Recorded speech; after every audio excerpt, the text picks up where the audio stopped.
Xitoy Uyg'ur jasadlarini setib qanchalik pul topdi? Avtori Mavlon Yasin. 2024 yılı 8 ayının 8 günü Xitoydagi eng chong ijtimoiy aloqa supisining biri bo'lgan Shinlang Weibo'da odamning jasadini o'g'irlagan, haqorat qilgan va jasadni qasddan buzgan delosining materiallarini oshkorladi. Aloqador materialning ko'rsatishicha 2015 yılı 1 aydan 2023 yılı 7 aygacha Shanxi Auri biomaterial chekish shirkati Sichuan, Guangxi, Shandong qatorliq joylardan qonunsiz jasad va qoldiq putlarni xam material qilgan hamda setib olish va ishlab chiqarish jarayonida qonunsiz erishgan jasad va jasad so'ngikini bartaraf qilgandan keyin o'xshash holdagi g'ayri tan so'ngiki ko'chirish xarakterlik material mahsulotlarni ishlab chiqarishga ishlatgan. Bu deloning oshkorlashicha, bu shirkat 10 yil ichida turli qonunsiz vositalar orqali 4 mingdan ortiq jasadni setib olib, ondan o jasadlarni rayimsizlarcha parchalab, terisini so'yib, go'shtini chiqarib, yo'yib, radiatsiya qilgandan keyin 10 tonnadan ortiq yerim mahsulot va 34,077 mahsulot qatorliq tibbiy material qilib sotgan. Bu jasadlar yeshi 20 dan 60 gacha bo'lgan oraliqda teni sog'lom bo'lgan odamlardan tanlangan. Bu 4000 jasaddan 385 million yuan foyda olgan. Chongqingdagi bir chong Trimitlamin doktorxonasining Sanjay Yuan, so'nggi kasallik doktori davr haftalik gezdi Shide Jubao muxbirga tonishtirib shundoq degan. O'xshash xildagi g'ayri tan so'ngikini ko'chirish xarakterlik materiallar so'ngak kasalliklari bo'limi, nervi tashqi kasalliklar bo'limi, og'iz bo'shlig'i bo'limi qatorliq bo'limlarda ko'p ishlatiladi. Bo'libmi so'ngak sonusxini asliga keltirish, o'mirtqa to'rikini birlashtirish, so'ngak kamchilik bo'lishni to'ldirish qatorliq operatsiyalarga ishlatiladi. Vashtavi Saudiya Arabistonining poytaxti Riyodga joylashgan Ferotis Suleyman sodi maslahatchiligi va mulozimat organi 2024 yili 4 oyda nashr qilgan Xitoy so'ngikini asliga keltirish materiallar bozorining mustaqil tadqiqot dokladining ko'rsatishicha, Xitoyda har yili 2 million so'ngak kasalliklari operatsiyasida so'ngakni asliga keltirish materiali ishlatildi ekan. Xitoyning so'ngakni asliga keltirish materialiga g'oyat zo'r ehtiyoji bor. Xitoyning so'ngakni asliga keltirish materiallari bozorining ko'lami 7 milliard 680 million dollarga yetdi. Hamda yillik o'sish nisbati 17,9% atrofida ekan. Bu razil savdoga qatnashganlar ichida doktorxona, dafna sariyi, kulxona, xususiy korxona, hatto Xitoyning markaziy korxonalari bor ekan. Eng chong bir korxonaning ambarida 180 ming tonna jasad chiqibdi. Buning ichida qanchalik Uyg'urlarning jasadlari xorlanib tashlangandi va Xitoy vositalarining oshkorlashicha, nurg'un kishilar uyga qaytirib kelgan oilasidagilarning yoki cho'nglarning jasad kullari amaliyotda cho'chqa, it, eshak qatorliq hayvonlarning so'ngki bo'lishi mumkin. Shuni deyishga majburmizki, Xitoyning razilligi, insoniyat ideyasining barliq iflos, yirginishlik chekini uzluksiz bo'sib ketib boradi. Xitoyning o'tkazgan bu jinoyatlari insonlar tarixidagi barliq razil hokimiyatlarda ko'rilmaydi. Qanchalik Uyg'urlarning jasadlari dafnimi qilinmay, yerga ko'milmay g'oyib bo'ldi. Bu romanlarda yozishga jur'at qilolmagan kishilar orasidagi tragediya Xitoy hukmronligida hashamatlik reallikka aylandi. Xitoyning dongli yozuvchisi va mulohizachisi Sharq Turkistonning Qumulda tug'ilgan Li Chengfang 2024 yili 8 oyning 11 kuni Adabiyot shahrida degan maqolasida kelgusidagi mulohizsiz ishlar degan maqolani e'lon qilib, mundaq ahvollarni tasvirlagan. Jasad ko'ydirish ochiqining peshida o'lgan kishining tuqqanlari peshga kirib ketayotgan jasadga qarab xo'shamsa deb yig'layotgan bir vaqtda ko'ydirish ochiqining yana bir tarafida bir necha odam jasadni masqadam, kasbi va so'g'uq qonliq bilan qaras-qurus qilib parchalab, teri so'ngikini chiqarib, yo'yib, radiatsiya qilib, o'rab qachilab, so'g'uq saqlab, qonunliq rasmiyatlarni bejirib, operatsiya xonada azaldan tonish emas bir odamning yolg'on tish, yolg'on burun va yolg'on yonpash so'ngikiga aylanadi. Shilib chiqarayotgan go'shtlarini surlangan cho'shqa go'shtiga aralashtirib etadi. Li Chengfangning bundaq deyishining asosi bor.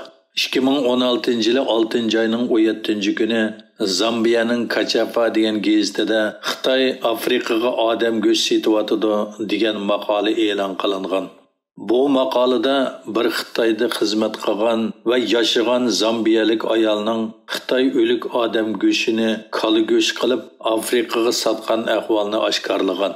Bu ayolning aytishicha, u Xitoydagi bir kala go'sht pishiqlab ishlash korxonasiga 100 tirani imtihonga taklif qilinganda, bu zavodning jasaddan foydalanib kala go'sht konservasi qilib pishiqlab ishlab Janubiy Afrika davlatlariga sotganligini bayqagan va afrikaliklarni Xitoy magazinlariga berib yemaklik setib olmaslikka murojaat qilgan. Kishilar buni uqib cho'chib ketgan. Amaliyotda Xitoy tarixini biroz bilgan odamga nisbatan bu cho'chib ketgandek voqea emas.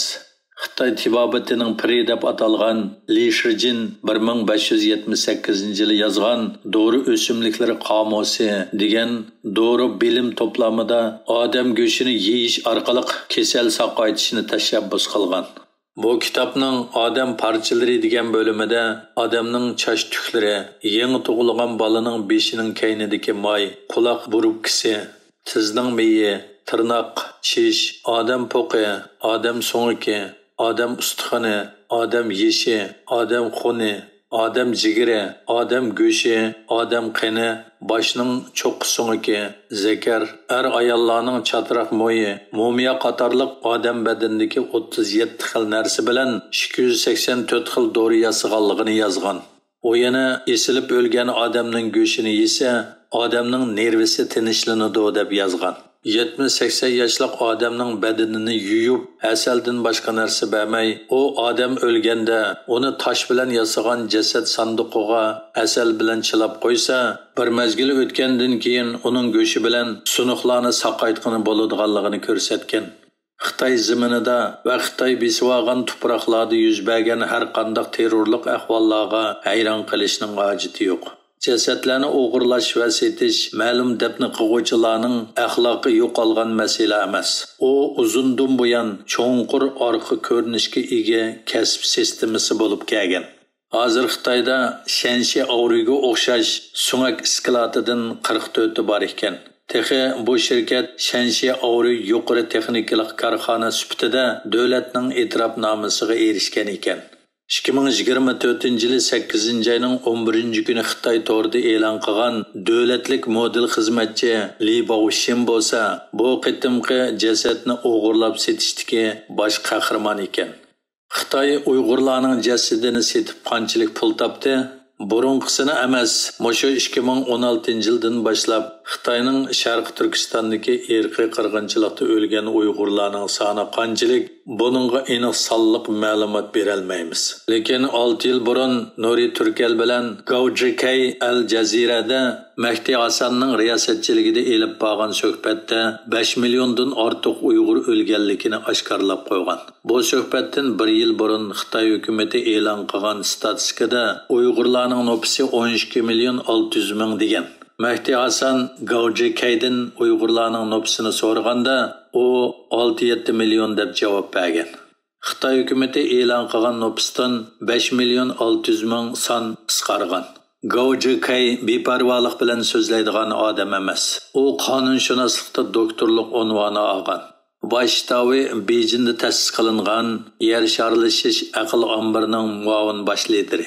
Xitoy Yevropa birlashma mablag' silish cheklik shirkatining muavin bosh lideri. Xitoy xalqaro munosabat ilmiy jamiyatining kengash a'zosi. Xitoy korxonalari mablag' silish jamiyatining kengash a'zosi. Xitoy hukumatining xalqarodagi g'ayri bayonotchisi. Shuningdan ko'rib olishga bo'ladiki, 2016-yildan boshlab Sharq Turkistonda yurgizilgan irqiy qirg'inchilikda Uyg'urlarning soni oz deganda 5 million. Bu bo'lsa Xitoy o'zi oshkorlagan son. Gauji-Kayning oshkorlagan bu soni 6 yil burungi statistika. Buning ichida setilgan Uyg'urlar jasadining soni konservativ 200 ming deb qo'yayli. Shanxi Auri shirkati 4000 odamdan 400 million yuan pul tepibdi. Bu deganlik har bir jasaddan 100 ming yuan topdi. Bu faqatla so'ngak bilan go'shtdan topgan pul. Xitoy o'zi e'lon qilgan odam organlarining bahosi jadvali tuvandikicha. Bularga Xitoy puli yuan orqali baho qo'yilgan. İki ko'z 9600 yuan. Bosh terisi 3800 yuan. Bosh so'ngiki 7600 yuan. Chish 7600 yuan. Dolar 3200 yuan. Tajisimon arteriya 9600 yuan. Yurak 750 ming yuan. Jigar 990 ming yuan. Qo'l 2400 yuan. Bilak 2400 yuan. Tal 3200 yuan. Oshqozon 3200 yuan. Ochiq uchay 16 ming yuan. Börek 1 milyon 650 ming yuan. O't xaltisi 7700 yuan. Teri 1 kvadrat inch 63 yuan. Bir odamda o'tira hisob bilan 700 kvadrat inch teri bo'ladi. Demak, bir odam terisi 44100 yuan. Qon 1 pint 2100 yuan. Bir odamda o'tira hisob bilan 10,5 pint qon bo'ladi. Demak, bir odamning qani 24 ming yuan. Bu uchurlar faqat Xitoy manbalaridan e'lon qilingan. Buning hammasini qo'shganda 3 milyon 524 ming 800 yuan bo'ladi. Buningga yuqoridagi so'ngak bilan go'shtdan topgan 100 ming yuanni qo'shsak 3 milyon 624 ming 800 yuan bo'ladi. Yuqoridagi jadvalda tizimlanmagan organlardan yana yilik, munguz parda, qon tomir, o'pka, oshqozon osti bezi, Langerhans orolchilari. Buningdan boshqa Uyg'ur qizlarining uzun sochlarini tushirib pulga sotdi. Yana jasadini setayotgan odamlarning mol-mulkini, mashinasini, bankdagi pulini, barliq zinnat buyumlarini, korxonalarni hisoblaganda Xitoylar bir Uyg'ur jasadidan 5 million yuan kirim qildi. Agar 200 ming Uyg'ur jasadini setib topgan pul konservativ hisoblanganda 5 million ko'paytirilgan 200 ming, ya'ni 1 trillion yuandan oshadi. Buni dollarga sundirsak, taxminan 143 milliard dollar bo'ladi. Ya'ni 143 ning keyiniga 9 nolni yozsangiz, 143 milliard dollarni sanashqa 5434 yil ketadi. Agar ichki ishlab chiqarish umumiy qimmati, ya'ni GDP nuqtadan qaraganda 143 milliard dollar bo'lsa, Tojikiston yillik GDP'sining 15 hissiga, Qirg'iziston GDP'sining 14 hissiga, O'zbekiston GDP'sining 1,8 hissiga, Qozog'iston GDP'sining 63%iga, Yangi Zelandiya GDP'sining 58%iga, Eron GDP'sining 37%iga, Arab Birlashma Xalifaligi GDP'sining 28%iga, Turkiya GDP'sining 16%iga, Gollandiya GDP'sining 15%iga, Italiya GDP'sining 7%iga, Rossiya GDP'sining 7%iga teng keladi. Oldingi 100 yilda Uyg'urlar bir millat sifatida tarjimalarga qanchalik qirg'inchilik, mushkulchilik va jafolik yezildi, bu dunyoda kimning diqqatini tortdi va kim ko'ngil bo'ldi? Har bir Uyg'ur bir umrida qanchalik adolatsizlik uchirdi va uchrayotdi. Uni sanab bo'g'ini bo'lamdi. Uyg'urlar ham uni sanaydigan sezimni yo'qotib qo'ydi. Har bir qatim qiyinchilik va adolatsizlik yuz berganda nurg'unlarimiz g'azablangan holda to'laymiz. Ko'z yoshlarimiz oqadi. Lekin uzun o'tmay gurrida tarqalib ketamiz. Oqqan qonlar va to'kilgan yoshlar nihoyat tezla shamolda qurib ketadi. Uyg'urlarning tizi texmi pukildi, beshi texmi egildi. Jallatning pichig'i Uyg'urlarning bo'yniga texmi cho'nqurlab patadi. Uyg'urlar tarixidagi bu tragediya qayta takrorlangan va qayta unutilib ketilgan tarix. Hozir hatto jon tomirdagi uzun og'riqni unutib ketyapti. Barliq azob oqibatlarni biz o'zimiz tirishib qo'lga keltirdik. 11 betimga qo'l qo'yib, biz davlatimizni, armiyamizni va zaminimizni Xitoyga berdik. Hamda Uyg'urlar kimdan og'rinadi?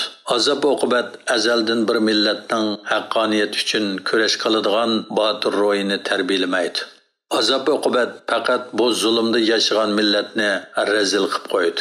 Hamda kollektiv bu razillik uchun yolg'onchilik qiladigan qilib yetildirdi. Uyg'urlar barliq azob oqibat, qirg'inchilik va putqo'lidagi qulluq zanjirini o'zi tirishib qo'lga keltirgan. Buni ijtimoiy psixologiyada boba ta'siri deb ataydi. Boba qonuniyat bo'yicha insonlar qattiq zarba yoki ro'yi azobni boshdan kechirgandan keyin ulab kelgan ro'yi azob uningga nisbatan arzimas bo'lib qoladi.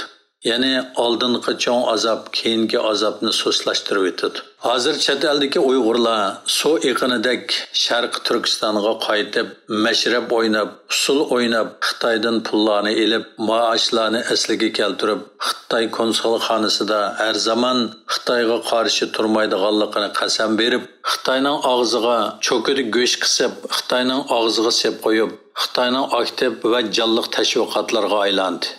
O'lgan Uyg'urlarning ko'zi, bosh terisi, bosh so'ngaki, yuragi, jigiri, qo'li, beliki, qini, oshqozini, ochiq uchi, bo'riki, o't xaltisi, teris qatorliq organlari oldimizdan o'tib ketib qolgan Xitoyning yoki Xitoydagi ma'lum joylardagi Xitoylarning tenida azoblanayotgan tragediya bu Uyg'urlarning xiyoliga kiribmi qo'ymaydi. Amaliyotda bu bir ko'p qismli tragediya chatma programmaga aylandi.